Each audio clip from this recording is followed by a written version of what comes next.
Unsure of your dream? Study abroad destination? Clear your doubts. Videsh Consult. Call 9676502888. నమస్తే, welcome to I dream. నేను మీ ఝాన్సీ. ఆహార విషయంలో కానివ్వండి, మనం తాగే నీళ్ళ విషయంలో కానివ్వండి, ఏ విషయంలో అయినా అతి అనేది పనికిరాదు అని చెప్తూ ఉంటారు. సమ్మర్ వచ్చేసింది కదా అని చెప్పి దప్పికగా ఉంది, దాహంగా ఉందని కొంతమంది ఎక్కువగా వాటర్ తాగిస్తూ ఉంటారు. పదే పదే ఎక్కువ సార్లు అన్నం తినబుద్ధి కావట్లేదు, లిక్విడ్ రూపంలో తీసుకుందామని కూల్ డ్రింక్స్ తాగుతుంటారు, జ్యూసెస్ తాగుతూ ఉంటారు. మరి మన సమ్మర్ వచ్చింది కాబట్టి ఎలాంటి ఆహార పదార్థాలని మన డైట్లో ఇంక్లూడ్ చేసుకోవాలి, అలాగే వాటర్ విషయంలో ఇంటేక్ ఎలా ఉండాలో తెలుసుకుందాము. ప్రస్తుతం సీనియర్ న్యూరో సర్జన్ రంగనాథం గారి దగ్గర ఉన్నాము. నమస్తే సార్. నమస్తే సార్, సమ్మర్ వచ్చేసింది, అదే పనిగా వాటర్ తాగుతూ ఉంటారు చిన్నపిల్లలు, పెద్దవాళ్ళు. ఎక్కువగా వాటర్ తాగడం వల్ల కూడా ఏమైనా ఆరోగ్యపరమైన నష్టాలు వచ్చే అవకాశం ఉంటుందా? ఇప్పుడు సమ్మర్ వచ్చిందంటే వాటర్ తాగడం అవసరం, సహజం రెండు కూడా. ఎందుకంటే నీరు అన్నది భగవంతుడు ఇచ్చినటువంటి మానవాళికి, చరాచర భూప్రపంచంలో అన్ని జీవులకి కూడా ఇచ్చినటువంటి ఒక వరం. అదే కాకుండా మనుషులకు ఆలోచించుకున్నట్టయితే వాళ్ళ జీవన సరళికి అదొక ఫౌండేషన్. ఇక్కడ ప్రాబ్లం వల్ల ఏమిటంటే నీరు తాగడం అన్నది అవసరం, దానివల్ల తప్పు కాదండి. ఎంత ఎక్కువ నీరు తాగారు కూడా కొంత పర్వాలేదు, ఎంత ఎక్కువ నీరు ఎంత తొందరగా తాగారు అనేది ముఖ్యం. ఇది అందరూ గమనించాలి. ఎంత తక్కువ టైంలో తాగుతుంది. ఉదాహరణకి రోజుకి దగ్గర 2.5 లీటర్ల నుంచి 3 లీటర్ల వరకు తీసుకోవచ్చు. సమ్మర్ కాబట్టి, లేకపోతే ఎవరైనా ఎక్సర్సైజ్ చేస్తున్నారనుకోండి, ఉష్ణ ప్రాంతాల్లో ఉన్నారనుకోండి, కొంచెం ఎక్కువ తీసుకోవచ్చు. అది ఎప్పుడు 24 గంటల్లో దాన్ని వాడుతూ. ఇప్పుడు అదే కానీ ఇప్పుడు ఒకే గంటలోనో 2 గంటల్లో 4 లీటర్లు తాగేశారనుకోండి, ప్రమాదం కదా. అదే దానినే వాటర్ ఇంటాక్సికేషన్ అంటారు. అంటే అసలు అంటే దానికి తెలుగులో తర్జుమా చేసుకుంటే వాటర్ వల్ల నీటి మత్తు అని. ఇంటాక్సికేషన్ అంటే ఒక మత్తు. మత్తు అంటే నిజం మత్తు కాదు, అది మత్తు పదార్థం అందులో లేనే లేవు. ఎందుకంటే భగవంతుడు మనిషికి ఆపాదించిన లీస్ట్ టాక్సిక్, ఏమాత్రం కూడా ఇబ్బంది తక్కువ ఉండేటువంటి ఒక పదార్థం ఏంటి అంటే నీరు, వాటర్. అలాంటిది మత్తు ఎందుకు అంటే దానివల్ల వచ్చిన ఇబ్బందులు మనం తర్వాత చెప్పుకుంటాం. దీనినే ఇంకొక మాట ఉంది, వాటర్ ఇంటాక్సికేషన్. దానికి ఇంకో పర్యాపదం వాటర్ పాయిజనింగ్. అంటే దానివల్ల ఒక విషం రూపంలో తయారవుతుంది. లేదు అంటే డైల్యూషనల్ హైపోనట్రీమియా. అంటే హైపోనట్రీమియా అంటే ఏంటంటే శరీరంలో ఉండాల్సినటువంటి సోడియం అనే లవణం ఉండాల్సిన మోతాదు కంటే తక్కువ అయిపోవడం. హైపో అంటే తక్కువ, డైల్యూషన్ అంటే మనం ఎక్కువ నీరు తాగడం వల్ల తక్కువ అయిపోతుంది. ఈ డైల్యూషనల్ హైపోనట్రీమియా అనే ప్రక్రియ వల్ల వచ్చే ఇబ్బందే వాటర్ ఇంటాక్సికేషన్. అందరికీ తెలియాల్సిన ఇంకొక విషయం ఏంటంటే, అసలు మూత్రపిండాల తాలూకా కెపాసిటీ సృష్టికర్త ఒక యువకుడు ఉన్నాడు. మూత్రపిండాల తాలూకా ఎంత ఒక రోజులో తీసుకోవచ్చు అని తెలుసా? 15 లీటర్లు తీసుకున్నా ఏం కాదు. 1 డేలో 15 లీటర్స్. అంటే ఆ మూత్రపిండాలకి అంత శక్తి ఉంది దాన్ని హ్యాండిల్ చేసేలాగా. కానీ ఈ ప్రాబ్లం వల్ల ఎక్కడ ఏమవుతుందంటే తక్కువ సమయంలో ఎక్కువ తీసుకోవాలి. ఇలాంటి ఎన్నో సంఘటనలు ఉన్నాయి ప్రపంచం నిండా. తెలంగాణ రాష్ట్రంలో ఇప్పుడు ఏమైందంటే, హైదరాబాద్ నగరం అన్నది ఈవేళ నుంచి వచ్చినటువంటి వార్త ప్రకారం ఒక ఉష్ణ ఐలాండ్ అయిపోయింది. దీవి అర్బన్ హీట్ ఐలాండ్ అని పెట్టారు దాని పేరు. ఇక్కడ ఎక్కువగా హీట్ జనరేట్ అవుతుంది. అది కూడా ఏమిటి, ఇది ఎక్కడో మామూలుగా ఆషామాషికి చెప్పే మాట కాదు. Telangana socio economic analysis status report అని 2025 వచ్చింది ఈవేళ. అంటే ఈ అర్బన్ హీట్ ఐలాండ్ అంటే ఏమిటంటే, రాత్రి ఉష్ణోగ్రత అన్నది 1.7 వరకు పెరిగిపోతుందట. చుట్టుపక్కల ఏదైతే ఉంది, సంగారెడ్డి ఉంది, లేకపోతే వరంగల్ ఉంది, లేకపోతే కరీంనగర్ ఉంది, ప్రాంతాలతో చూసుకుంటే, లేకపోతే హైదరాబాద్లో ఉండే మిగతా పరిసర ప్రాంతాలతో చూసుకుంటే రాత్రి ఉష్ణోగ్రత అన్నది అంత పెరిగిపోతుంది. మామూలుగా అసలు హైదరాబాద్ అనేది 0.9 డిగ్రీలు తక్కువ ఉండాలట రాత్రిది. అవంతా రాత్రి ఉష్ణోగ్రత ఎంత మార్పు వచ్చింది చూడండి. దానివల్ల ఏమవుతుంది, తెల్లవారు అంత తొందరగా దానికి చల్లబడటం లేదు. తెల్లవారిసరికి బాండు ప్రతాపం చూపిస్తూనే ఉంటాడు. దానివల్ల ఇంక ఇబ్బందులు, దానివల్ల దాహం, ఇంకా నీరు తీసుకోవడం. అది ఇక్కడ ఏమైనా చెప్పుకున్నారు 2 వ్యక్తులు. ఒక 74 సంవత్సరాల వ్యక్తి ఇదే ప్రాబ్లం, ఎక్కువ నీరు తాగడం వల్ల హాస్పిటల్లో అడ్మిట్ అవ్వాల్సినటువంటి పరిస్థితి. పరీక్షలు చేయగా ఏముంది, సోడియం అన్నది తక్కువ అయిపోయింది. దాని వలన బ్రెయిన్లో డల్గా అయిపోవడం, ఫిట్స్ లాగా రావడం జరిగింది. హాస్పిటల్ అడ్మిట్ చేయాల్సి వచ్చింది. ఫిట్స్ కూడా వచ్చాయి సార్? ఓ, ఇది ఇది ఇక్కడ మేడ్చల్ నుంచి జరిగితే, ఇంకొకటి ఈ సంవత్సరం మొదటి ప్రాంతంలోనే భాగంలోనే ఒక 40 సంవత్సరాల స్త్రీ కొండాపూర్ నుంచి ఈ ప్రాబ్లం వచ్చి మళ్ళీ అడ్మిట్ అవ్వాల్సి వచ్చింది. ఆమెకు జరిగింది ఏమిటి అంటే, ఈ మధ్య కాలంలో హైడ్రేషన్ అబ్సెషన్ ఫినామినా ఒకటి వచ్చింది. అంటే ఏమిటి, ఇంకా తాగాలి నీళ్ళు, తాగితే చాలా మంచిది, అసలు శరీరంలో ఉండేటువంటి అన్ని మలిన పదార్థాలు బయటకు వెళ్ళిపోతాయి, డీటాక్సిఫికేషన్ అని ఒక మాట వచ్చింది. డీటాక్సిఫికేషన్ మాట దేవుడు ఎరుగు, దానికి బదులుగా వాటర్ ఇంటాక్సికేషన్ వస్తుంది. డీటాక్సిఫికేషన్ పక్కన పెట్టి ఇంటాక్సికేషన్ ఆ వాటర్ అవుతుంది తీసుకోవడం వల్ల. సో ఇద్దరు కూడా లక్కీగా ప్రాణాపాయం పరిస్థితికి వెళ్ళి మందులు ఇచ్చి డాక్టర్ల పర్యవేక్షణలో రికవర్ అవ్వడం జరిగింది. అదేదో మన దేశంలోనే కాదు, లేదు హైదరాబాద్ నగరంలోనే కాదు, ప్రపంచమంతా ఇలాంటి కేసులు ఉన్నాయి. ఒక ఇంట్రెస్టింగ్ కేసు అక్కడ అమెరికాలో ఎప్పుడో జరిగింది ఏమిటంటే, ఒక 25 సంవత్సరాల యువతి అమెరికాలో ఒక కాంపిటీషన్ ఉందట. అంటే రేడియోలో మాట్లాడుతూ ఎంత వాటర్ తాగలేని కంటెస్ట్ ఒకేసారి, దానికి ఒక ప్రైజు, అంటే తక్కువ టైంలో. ఆమె దగ్గర 8 లీటర్లు 3 గంటల్లో తాగేసింది. అప్పటికి ఆమెకు వాంతి చేసింది అక్కడ. తర్వాత ఇంటికి వెళ్ళి విపరీతం తలనొప్పి వచ్చింది, జరిగిపోయింది, ఫిట్స్ వచ్చి జరిగిపోయింది, చనిపోయింది. ఇది ప్రభుత్వం, అమెరికా ప్రభుత్వం వాళ్ళు దానికి మేల్కొని ఎవరైతే దీన్ని చేసినటువంటి ఈవెంట్ని చేసినటువంటి వాళ్ళందరినీ కూడా దానికి భాగస్వాములు చేసి 10 మందిని సస్పెండ్ చేశారు. అదే కాకుండా అమెరికాలోని దీని ప్రకారం 16.5 మిలియన్లు, వేల మిలియన్లు వాళ్ళకి కాంపెన్సేషన్ ఇప్పించారు. అయితే మనిషి జరిగిపోయిందిగా, తిరిగి రాదు కదా. చనిపోయిందా సార్ తను? చనిపోయింది. ఓకే. ఇంగ్లాండ్లో కూడా జరిగాయి. అంటే ఇక్కడ ఇలాంటి సంఘటనలు జరుగుతూనే ఉన్నాయి.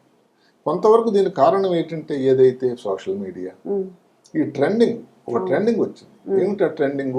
ఎక్కువ వాటర్ తాగడం, ఎక్కువ హైడ్రేషన్ చేయండి, దానివల్ల మీ ఇబ్బందులన్నీ తగ్గిపోతాయి, బాడీ హైడ్రేటెడ్ గా ఉంటుంది.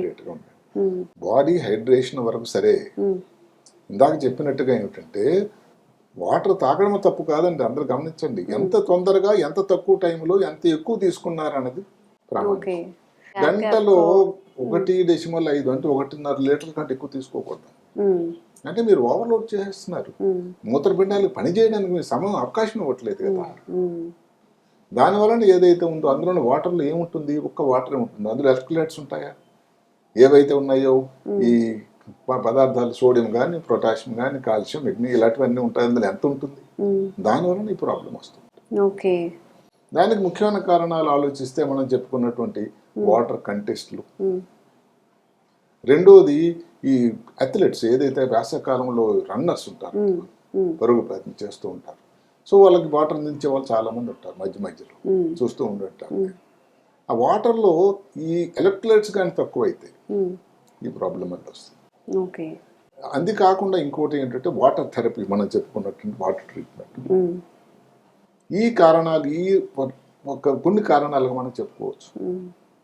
ఈ రిస్క్ చూసుకుంటే చిన్నపిల్లలు కానీ ఎక్కువ వాటర్ తీశారనుకోండి, వాళ్ళ శరీరం తాలూకు వాల్యూమే తక్కువ. ఇందాక చెప్పుకున్నట్టు అథ్లెట్స్ అక్కడ నుంచి ఎంకరేజ్మెంట్, వాటర్ తీసుకోని అనుకుని చెప్తూ ఉంటారు, బాటిల్ ఇస్తుంటారు. అందులో మ్యారథాన్ చేసినట్టయితే చాలా దూరం పరిగెత్తాలి. ఆ సమయంలో తీసుకునేటప్పుడు వాటర్లో ఎలక్ట్రోలైట్స్ ఉన్నాయా లేవని చూసి తాగేదానికి అవకాశం లేదు. బయట వేసవికాలం విపరీతం ఎండ, హైదరాబాద్, తెలంగాణ తాలూకా రాష్ట్రం అంతా కూడా సూచనలు ఏమిటంటే విపరీతం అగ్నిగుండంలా తయారవబోతుంది వచ్చే కొన్ని నెలల్లో. సో వాటర్ తాగడం సహజమే, కానీ అంత స్వెట్టింగ్, అంత చెమట బయటకు వెళ్ళిపోయి ఎక్కువ దాహం వేసినప్పుడు ఎలక్ట్రిసిటీ లేకుండా వాటర్ తాగితే పడవచ్చు ఇబ్బంది కూడా. అన్నిటికంటే కొంతమంది సైకాట్రీ, మానసికంగా ఇబ్బందితో పడుతున్న వాళ్ళలో ఈ ప్రాబ్లం ఉంటుంది. వాళ్ళకి పాలిడిప్సియా, సైకాట్రిక్ పాలిడిప్సియా, అంటే తాగాలి, దాహం అని ఇబ్బంది పడుతూ ఉంటారు. ఏంటంటే వాళ్ళ కంపెల్లింగ్ అనమాట, తాకపోతే ఉండలేమని. అది ఒక మానసిక రోగం, ఒక హ్యాబిట్ లాగా అయిపోయి అడిక్షన్. అది ఆ పర్టికులర్ హాస్పిటల్లో ఉండే వాళ్ళలో దగ్గర 5%. నిజంగా మీరు అడిగితే వాటర్ ఇంటాక్సికేషన్ డాక్టర్ గారు ఇంత కామనా అంటే కాదు, ఇది ఎవరిని భయపెట్టే ప్రయత్నం కాదు, చాలా రేర్ ఇది. కానీ రిస్క్ ఉంది. ఎంతవరకు ఇందాక చెప్పినటువంటి హైపోనట్రీమియా మామూలుగా ఎంత సోడియం ఉండాలండి? 135 నుంచి 145 మిల్లీ ఈక్వలెంట్స్ వరకు. అదే కానీ ఇంకా బాగా తగ్గిపోయింది అనుకోండి, చాలా ప్రమాదం, ప్రాణానికే ప్రమాదం. అది 50% ప్రాణానికి రిస్క్ ఉందట. మరీ కానీ హైపోనట్రీమియా, మరీ లో వాల్యూ సోడియం కానీ వచ్చినట్టయితే. అలాగే కొన్ని హైడ్రోజన్ కనిపడి మాటకి పేషెంట్ సీరియస్గా ఉన్నారు, హాస్పిటల్ అడ్మిట్ అయ్యారు రకరకాల కారణాల వల్ల, స్పృహలో లేరు, వాళ్ళు తాను తాగి భోజనం తీసుకునేటువంటి అవకాశం లేదు. ఈ భోజనం ఎందుకు తీసుకుంటున్నామంటే మనం తీసుకునే వాటర్ అనుకోండి, దానిలో 70% వాటర్ భోజనం నుంచే, ఇంకా 30% మిగతా నుంచి వెళ్ళాలి. ఇప్పుడు ఇలాంటి ఐసీయూలో ఉండే వాళ్ళకి తీసుకునే అవకాశం లేదు. ఆ ఇచ్చేటువంటి గ్లూకోజ్ లాంటి పదార్థం కానీ, లేకపోతే టీపీ అని ఉంటుంది, టోటల్ పేరెంటల్ న్యూట్రిషన్ కానీ, ఇలాంటి ద్వాల వల్ల కూడా కానీ అందులో నిష్పత్తి అన్న సరిగా లేకపోయినా కూడా ఇబ్బంది రావచ్చు. కొన్ని మందులు ఉన్నాయి, ఆక్స్కార్బిజిన్ అంటే మూత్రం ఎక్కువ అవుతూ ఉంటే కొన్నిసార్లు మందులు మూత్రం కంట్రోల్ చేయడానికి డయాబెటిస్ ఇన్సిపిడస్ అని ఒక వ్యాధి ఉంటుంది, వాళ్ళలో ఈ మందు వల్ల కూడా ఎలాంటి ఇబ్బందులు రావచ్చు. అలాగే ఇన్ని కారణాలు ఉన్నాయి. అంటే కొన్ని మన చేతుల్లో లేనివి. అదే కాకుండా కొన్ని మాదక ద్రవ్యాలు కాకపోయినా MDMA మందులు అంటారు, అంటే ఆంఫెటమిన్ అని, అంటే పారవశ్యం, ఉత్సాహం, హ్యాపీనెస్ కోసం కొన్ని మందులు ఉన్నాయి.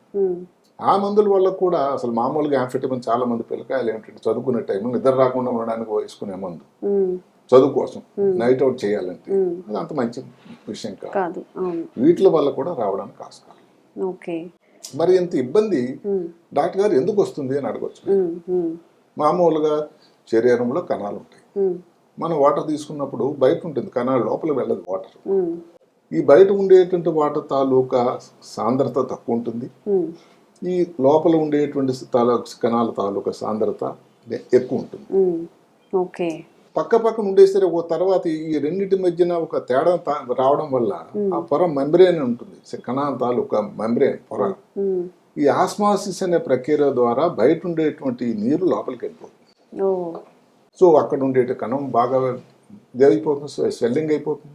దానివల్ల వచ్చే ప్రాబ్లమే బ్రెయిన్లో కణాల్లో జరిగింది అనుకోండి. బ్రెయిన్లో కణాల్లో జరిగినట్టయితే బ్రెయిన్లో ప్రెషర్ పెరుగుతుంది, ఒత్తిడి పెరుగుతుంది, ఇంక్రీజ్ ఇంట్రాక్రైనల్ ప్రెషర్. కొంచెం ఎక్కువ వాటర్ తీసుకోవడం వల్ల బ్రెయిన్ వర్క్ కూడా కొంచెం కాదు, నార్మల్ గా అది మళ్ళీ చెప్పాలి, కొంచెం వాటర్ తీసుకోవడం మనం తప్పు సమాచారం ఇవ్వకూడదు. అంటే నా ఉద్దేశం వాటర్ తీసుకోవడం వల్ల కూడా ఇంత బ్రెయిన్ వర్క్ ఎందుకు అంటే అంత ఇప్పుడు కిడ్నీ అన్నది జరుగుతున్నది ఏమిటి, మూత్రపిండాలు అన్నది ద్వారా ఏదైతే వాటర్ బయటకు వెళ్లాల్సిన మార్గంకి మూత్రపిండాలని పని చేయడానికి మన సమయం ఇవ్వకపోవడం వల్ల ఈ లీటర్ల కొలది వాటర్ తాగి అంత తక్కువ టైంలో ఎక్కడికి వెళ్తుంది, బ్రెయిన్ లోపలికి వెళ్తుంది, దగ్గరలో ఇంకా అదే జరుగుతుంది. సార్ మరి ఇప్పుడు సమ్మర్ వచ్చింది కాబట్టి బయటికి వెళ్ళి పనిచేసే వాళ్ళు ఉంటారు, ఏసీలో కూర్చొని పనిచేసే వాళ్ళు ఉంటారు, నార్మల్గా ఇంట్లో ఉండే వాళ్ళు ఉంటారు. ఎవరు ఎలా తీసుకుంటే మంచిది మరి సమ్మర్కి బాటిల్? లేదు, ఎవరైనా కానీ దానికి ఒక ఇది ఉంది, 2.5 నుంచి 3 లీటర్ల వరకు తీసుకోవడం వల్ల రోజంతా, అంటే రోజంతా కాదు, మనం పడుకునే కాకుండా మిగతా టైంలో తీసుకున్నట్టయితే ఇబ్బంది లేదండి. ప్రాబ్లం వల్ల ఏమిటి, ఒకేసారి ఇప్పుడు మాటకి ఈ 40 సంవత్సరాల స్త్రీ ఒకేసారి 4 లీటర్లు గంట లోపల తీసుకుంది, మరి ప్రమాదం కాదు. మళ్ళీ నేను చెప్పేదల్లా ఎప్పుడు ఎంత తీసుకున్నారు అమౌంట్ అన్నదే కాకుండా ఎంత తొందరగా తీసుకున్నారు అన్నది. వాటర్ తాగడం తప్పు కానే కాదు, ఎంత వాటర్ ఎంత తొందరగా తీసుకున్నారు అనేది ఆలోచన చేయాల్సింది. ఇప్పుడు ఇలాంటి ప్రాబ్లం వచ్చింది అనుకోండి, నెక్స్ట్ స్టేజ్ లో ఏమవుతుంది, కండరాలు నొప్పులు, తలనొప్పి, ఏదో పరాకు మాట్లాడడం, బిహేవియర్లో తేడా రావడం, అక్కడితో గాని గుర్తించి గాని కనుక్కోకపోతే నెక్స్ట్ స్టేజ్ ఏమిటి, ఈ కండరాల్లో పిచ్చింగ్ లాగా రావడం, మెదడు వరకు ప్రభావం చూపి మిగతావన్నీ కూడా.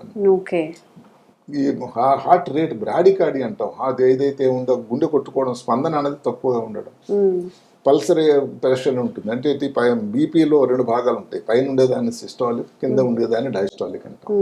ఈ రెండింటి మధ్య జనరల్ గా నార్మల్ గా 40 డిగ్రీలు 40 మిల్లీమీటర్లు ఉండాలి. అది ఎక్కువ అయినా కానీ ఈ కారణాల వల్ల ఇంకా ఎక్కువ ప్రాబ్లం, ఇంకా ఎక్కువ స్టేజ్, ఈ స్టేజ్ లో కూడా డాక్టర్ దగ్గరికి వెళ్ళలేదు, బాగానే ఉన్నారని అనుకుంటే వచ్చే ప్రమాదమే హాస్పిటల్ అడ్మిట్ అయినప్పుడు ఏమవుతుంది, ఇందాక చెప్పుకున్నట్టుగా బ్రెయిన్ లో కణాల తాలూకా స్వెల్లింగ్, వాపు పెరిగిపోయి దాన్ని వచ్చేదాన్ని బ్రెయిన్ ఎడిమా అంటారు. బ్రెయిన్ ఎడిమా అంటే బ్రెయిన్ లో వాపు, దానివల్ల ఏమవుతుంది, బ్రెయిన్కి వెళ్ళే రక్తం తాలూకా supply CBF, cerebral blood flow అంటారు, అది తగ్గిపోతుంది. తగ్గిపోతుంది. దానికోటి మేలో ఏమవుతుంది, బ్రెయిన్లో అన్నిటికంటే ముఖ్యమైన కేంద్రం ఒకటి ఉంటుంది, బ్రెయిన్ స్టెమ్ అని. అంటే ఏమిటి, అన్ని ముఖ్యమైన ప్రక్రియలకి ఏదైతే విలేజ్లో లేక ఊళ్ళలో బయట ట్రాన్స్ఫార్మర్ ఉంటుంది, ఊరంతరికి కరెంట్ సప్లై పద్ధతి, అలాంటి ఒక వ్యవస్థ. మనం గాలి తీసుకోవడానికి, గుండె స్పందన కోసం కానీ, బీపీ ఇలా స్పృహలో ఉండడానికి, వీటన్నిటికీ ఉండేటువంటి ఒక ముఖ్య ఆయువు పట్టు భాగం. దాని మీద ఒత్తిడి వస్తుంది. ఒత్తిడి రావడం వల్ల ఏంటి, పేషెంట్ స్పృహ కోల్పోవడం కానీ, మెదడు డ్యామేజ్, కోమా, లేకపోతే మరణాలు కూడా జరుగుతూ ఉన్నాయి. మరణాలు జరిగే శాతం తక్కువ ఉన్నా కూడా ఇలాంటి ఇబ్బందులు అయితే ఉన్నాయి సుమా అని అందరికీ తెలియాలి. ఓకే సార్, మరి మీరు చాలా కేసెస్ చూస్తుంటారు, మీరు ఈ ఇయరే 2 కేసెస్ నోట్ చేశారు అని చెప్తున్నారు. మరి దీనికి ఏంటి చికిత్స ఏంటి? చికిత్స అన్నది ఎంత ప్రాబ్లం ఉన్నదో దాన్ని బట్టండి. ఏమిటి, ఒకటి ఈ మధ్య మామూలు మైల్డ్ అనుకోండి, ఎక్కువ తాగలేదు, పెద్ద సోడియం తాలూకా పర్సంటేజ్ పెద్ద డ్రాప్ కాలేదు, అప్పుడు అన్నట్టు దానికి మనం మామూలుగా ఫ్లూయిడ్ రిస్ట్రిక్షన్ అని ఉంటుంది. అంటే అబ్బాయి నువ్వు ఇంతకు ఎక్కువ తాగకూడదు, నెమ్మదిగా ఉండు, హాస్పిటల్లో పర్యవేక్షణలో అవసరమైతే ఒక 2 రోజులు. మరి ఎక్కువగా నెక్స్ట్ స్టేజ్ వచ్చింది అనుకోండి, దానికి మరి మూత్రం బయటకు పోయేటువంటి మందులు ఇవ్వాలి, డయూరిటిక్స్ అంటాం, ఏది ఫ్రూసమైడ్ అని, ఇంకా కొన్ని వాసోప్రెసిన్ రిసెప్టార్ యాంటగోనిస్ట్ అని కొన్ని మందులు ఉన్నాయి. ఏమైతేనేమి ఒక ఇది అవసరమైన నీరు అన్నది అవసరం ఎంతో మీరు చెప్పినట్టుగా ముందు అతి సర్వత్రా హేతు. ఎందుకంటే ఈ మధ్య కాలంలో 2 రోజుల క్రితమే వరల్డ్ వాటర్ డే అని అందరు పరిగణించారు. 2 రోజుల క్రితం మార్చి 22వ వరల్డ్ వాటర్ డే. అంటే వాటర్ తాలూకా ముఖ్యత గమనించే ఇది మిగతా వాటి లాగానే వాటర్ డే అని పెట్టారు. దాని అర్థం వల్ల ఏమిటంటే వాటర్ అనేది జీవానికి ఆయుపట్టు, భగవంతుడు సృష్టికర్త ఇచ్చినటువంటి చాలా ముఖ్యమైనటువంటి విషయం.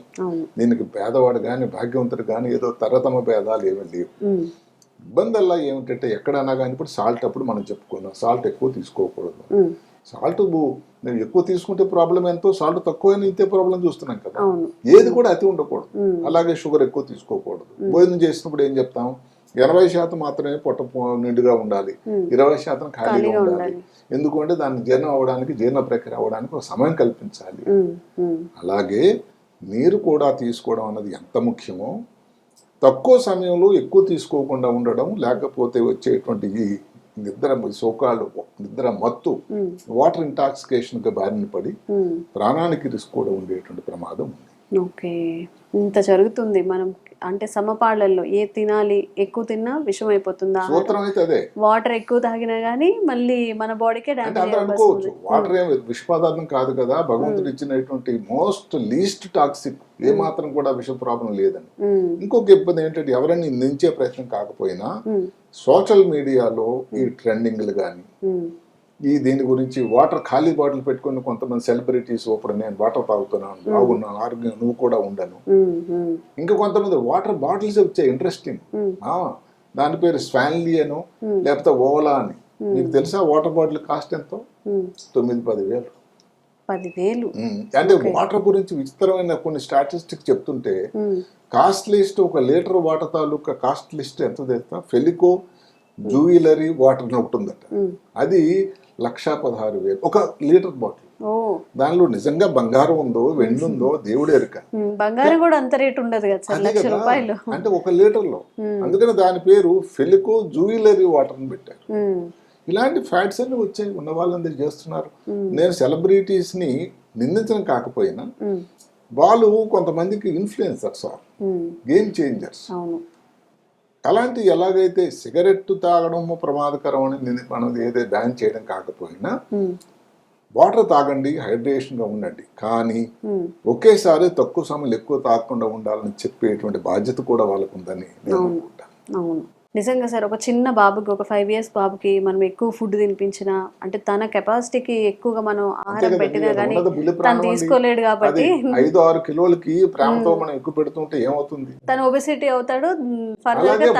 అది ఒబేసిటీ కొంతవరకు నయం, ఇమీడియట్ గా ప్రమాదం లేదు. ఎక్కువ వాటర్ తాగిస్తే సమ్మర్ వచ్చింది లేకపోతే ఇదైపోతాడు, డల్ అయిపోతాడు, అది ప్రమాదం. ముందు చెప్పుకున్నట్టు రిస్క్ ఫ్యాక్టర్స్ లో చిన్నపిల్లలు కూడా అన్నిటికంటే, ఎవరికైతే శరీరంతో బాడీ వాల్యూమ్ మాస్ తక్కువ ఉంటుందో వాళ్ళలో తక్కువ వాటర్ ఇచ్చినా కానీ ఒకేసారి ఇచ్చినట్టయితే ఇబ్బంది ఎక్కువ దారని కాస్త. ఓకే, అదండి సమ్మర్ కదా అని చెప్పి అదే పనిగా వాటర్ తాగండి. సార్ చెప్పినట్టు ఎంత తక్కువ టైంలో మనం ఎంత తక్కువ వాటర్ తాగుతున్నాం, ఒక డే మొత్తంలో 3 to 4 లీటర్స్ తాగొచ్చు, కానీ ఒక గంటలోని 3 లీటర్స్ 4 లీటర్స్ తాగడం మాత్రం ప్రాణాలకు ముప్పు తెస్తుంది. అదే కాకుండా అందరూ గమనించాల్సింది ఏమిటంటే దానిలో ఉండేటువంటి ఎలక్ట్రోలైట్స్ తాలూకా నిష్పత్తి, సాల్ట్ ముఖ్యంగా ఎంత ఎక్కువ ఉంది, అలాగే నీరు తాగుతూ ఉంటే తొందరగా సాల్ట్ తాలూకా సాంద్రత తగ్గిపోతుంది. అవును, దానిలో కానీ కొంత సాల్ట్ కూడా ఉండేటట్టయితే సమతూకమైన పాలలో ఉంటే ఈ ఇబ్బంది కూడా రావడానికి ఆస్కారం తక్కువ. Okay, thank you sir, thank you so much. నమస్తే.